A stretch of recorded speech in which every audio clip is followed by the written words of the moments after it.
तो एयरपोर्ट की तरफ जा रहे हैं। मैंने सिर्फ कहा था कि हम साथ नाश्ता करेंगे, ये नहीं कहा था कि कहाँ करेंगे। तुम्हें नहीं लगता हमारी शादी काफी डिले हो गई? चलो शादी करें।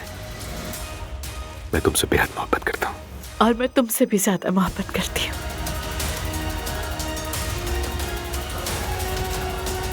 मैं आप सबको कुछ बताना चाहती हूँ।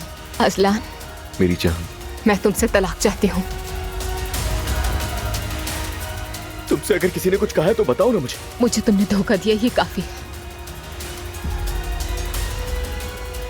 क्या आप सबके सामने हक और इंसाफ की बात करेंगे अपने बेटे के खिलाफ? आज रात मेरी आप सबसे आखिरी मुलाकात थी।